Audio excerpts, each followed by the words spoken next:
Hello, and welcome to our big story. We will talk about a special place. This place is the large country of Australia. It is a land with a very long history. Please listen to the story very calmly. Australia is a very old continent. It was once joined to other lands long ago. It slowly moved away over millions of years. This made its animals very different. They are unique to this one land only. The kangaroo is one famous animal. It has strong legs and jumps very high. The mother kangaroo carries her baby safely. The baby lives inside a warm pouch. It is a unique way for the baby to travel. The koala lives high up in the trees. It is a small, quiet, gray animal. The koala eats only eucalyptus leaves. It sleeps for many, many hours each day. It is a favorite animal of the people. The center of the land is very dry. This hot red area is called the outback. It is a huge space of rocks and dry earth. It is a quiet and sometimes dangerous place. The outback is the heart of the country. One large rock is important in the outback. Its name is Uluru. Uluru is a massive mountain of red rock. It is a sacred place for the first people. It changes color when the sun rises and sets. The first people lived here long ago. They arrived many thousands of years ago. They are the Aboriginal people. They are the native inhabitants of the land. They were here before anyone else came. They lived a simple life on the land. They did not build large stone houses. They moved to follow the food and the water. They were hunters and gatherers every day. They knew the land better than anyone else. Their knowledge came from their stories. These special stories are the dream time. The dream time is the time when the world was made. The spirits of the ancestors shaped the land. The stories teach people how to live well. The land is alive because of these spirits. The mountains and rivers are their sleeping bodies. The dream time tells them the law of the people.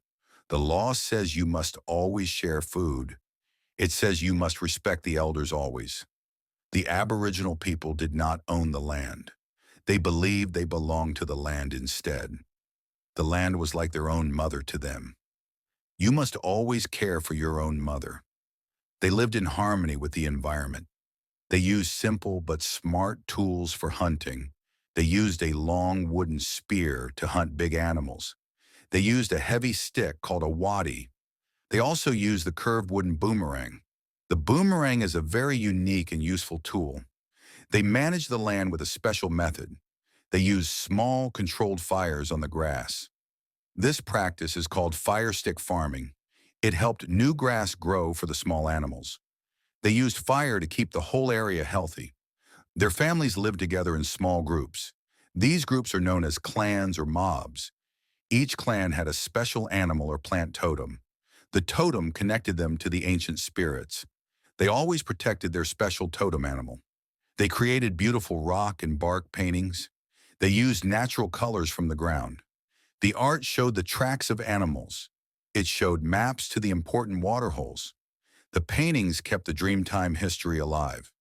For many years, the land was quiet. The people lived their lives and told their stories. They did not know about the world far away. The big ocean kept them safe and secret. But the world was changing on the other side. Far away, people built strong, big ships. They were sailing to find new places to explore. They wanted new land, riches, and trade routes. They were searching for a great southern continent. This great land was Australia, waiting silently. In the year 1770, a ship arrived. The ship was from the country of England. The captain was a man named James Cook. He sailed along the long eastern coast. He claimed the entire land for the English king. Captain Cook named the area New South Wales. He did not ask the native people for permission. He thought the land was empty and available. This was a huge mistake and a big misunderstanding. The ancient quiet was about to break now.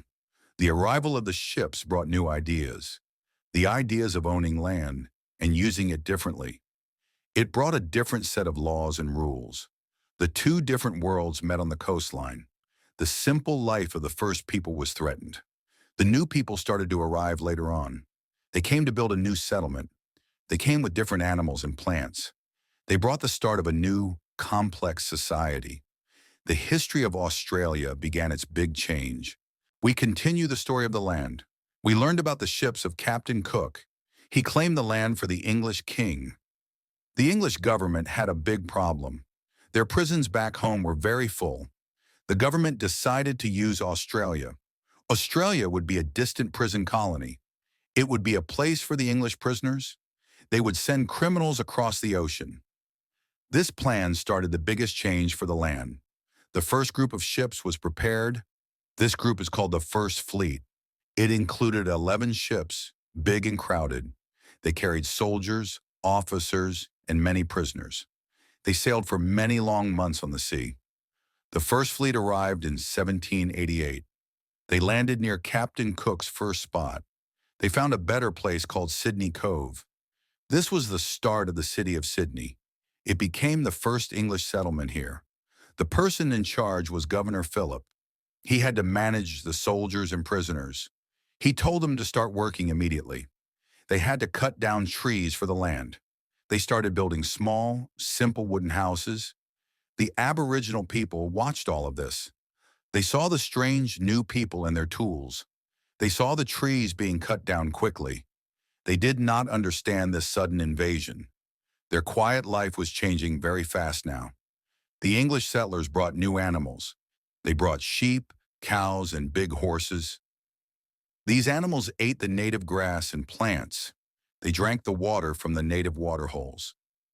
This broke the balance of the natural environment. The native people tried to fight the newcomers. They attacked the settlements to protect their land. The English had strong guns and powerful weapons. The fight was very unfair and very sad. The native people were forced to move away. The English brought new, dangerous diseases. The Aboriginal people had no protection. Diseases like smallpox spread very quickly. Many native people died very sadly. This was a disaster for the first people. The settlers did not see the native culture. They thought the land was empty of people. They called the land terra nullius. This means nobody's land in Latin language. This wrong idea allowed them to take the land. The prisoners worked hard to earn freedom. After their time was done, they became free. They started their own farms in the area. They became the first free people of the colony. They built a new life away from England. The colony started to grow and spread out. More ships came with new free settlers. They wanted good land to raise their sheep.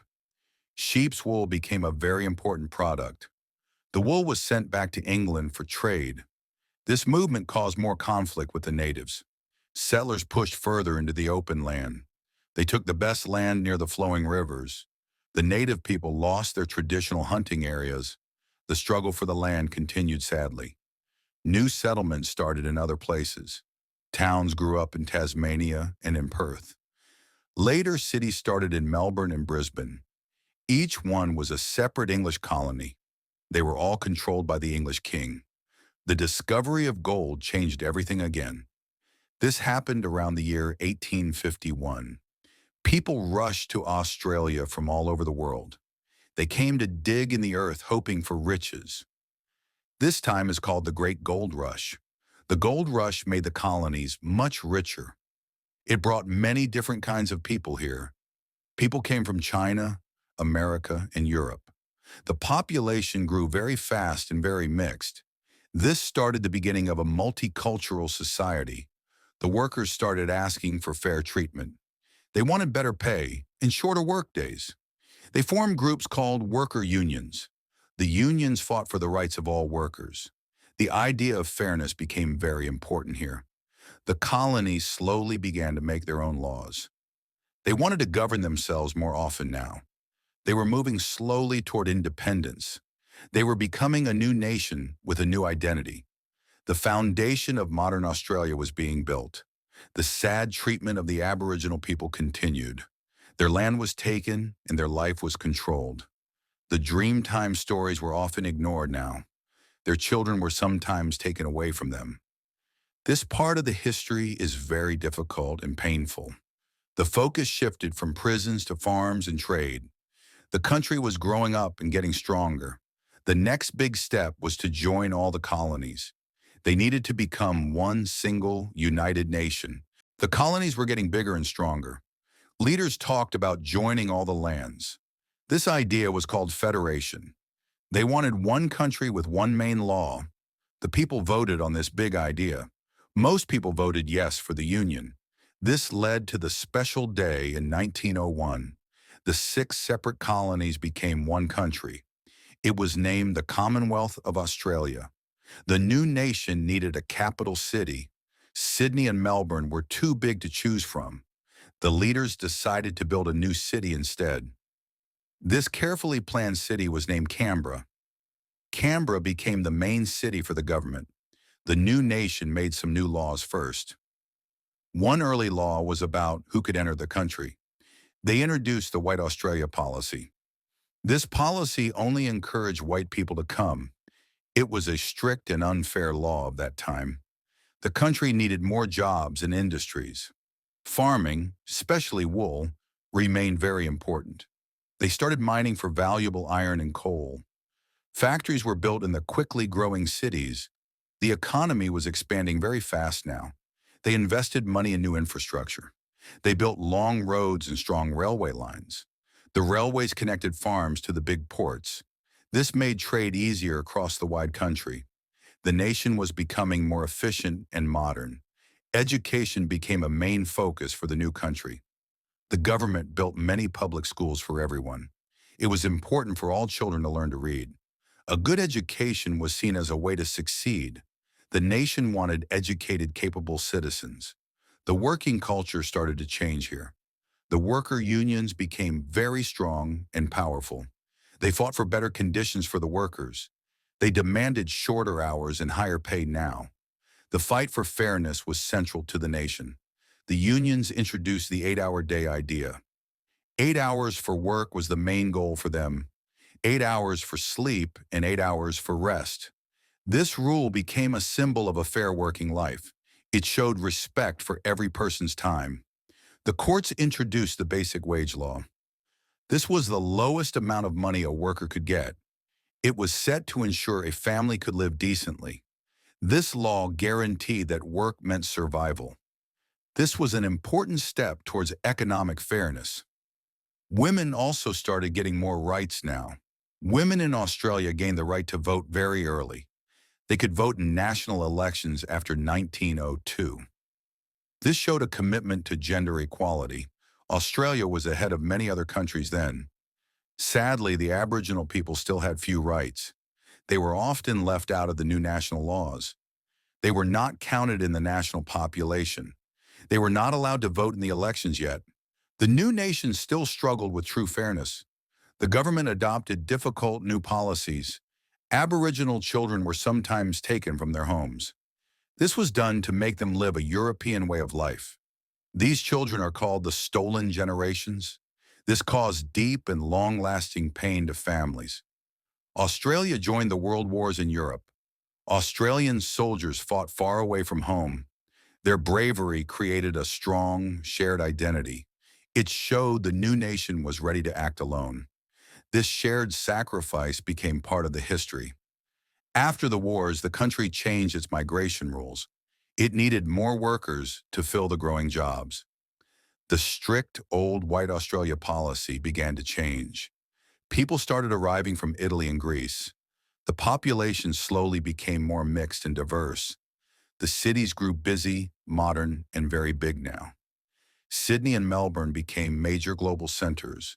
People enjoyed a very relaxed outdoor lifestyle. The beautiful beaches became a key part of life here. This love for the sun and sea defined the culture. The government built good public services for everyone. They built strong hospitals for free medical care. They established good universities for higher study. They started social programs to help those in need. The focus was on a strong, supportive society.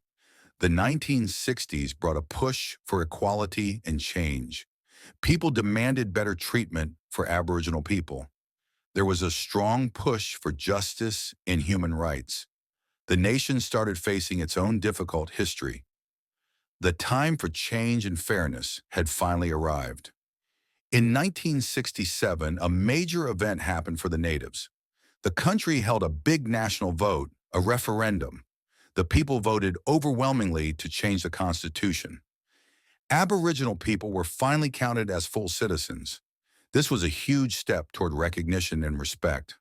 The White Australia policy was removed completely soon after. This allowed people from all countries to come here. The country became truly vibrant and multicultural.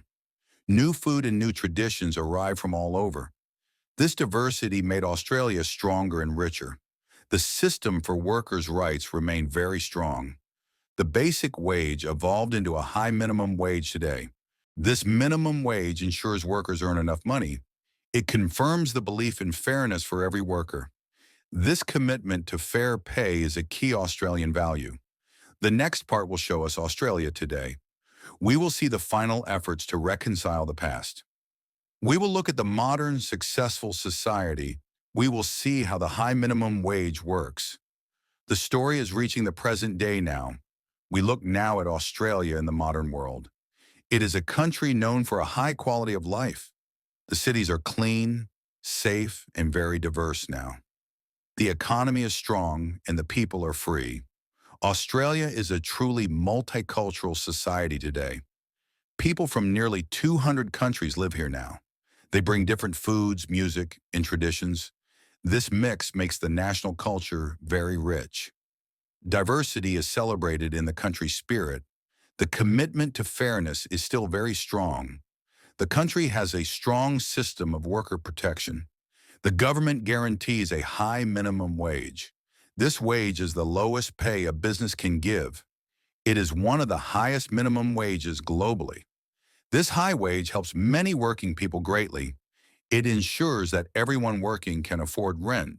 It ensures they can buy food and necessary things. It means people do not have to live in poverty. It reflects the historical fight for workers' rights. The government continues to support its citizens. There is a good public healthcare system for everyone. Children can attend public schools for free education. Social support is available for those who need help. The goal is to maintain a stable, fair society. The difficult history with the Aboriginal people continues. The country is working hard toward reconciliation. Reconciliation means making peace with the past now.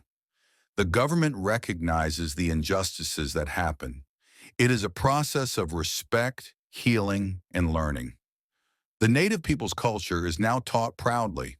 Their art, music, and language are honored today. They are recognized as the traditional owners of the land. This slow process is essential for the nation's future. Respect for the ancient wisdom is finally returning. Daily life often focuses on the beautiful outdoors. People spend time on the beaches and in national parks. The unique nature, like the Great Barrier Reef, is protected. The natural beauty is a treasure for all the citizens. The country cherishes its environment greatly. This journey from the ancient dream time is complex. It involves loss, conflict, hope, and determination. The history reminds us of important, simple truths. The land belongs to the spirits and to the people. The present must respect the lessons of the past. Moral of the story in conclusion. The story of Australia teaches us a great lesson. We must always remember the importance of respect. Respect for the ancient land and its first people. Respect for every worker and the need for fairness. A truly strong country is built on justice for all people. Thank you for listening to this long story. We hope you learned many new words in English. We hope you understood this amazing history well. Please come back and listen to our stories again soon. Continue learning English with us next time.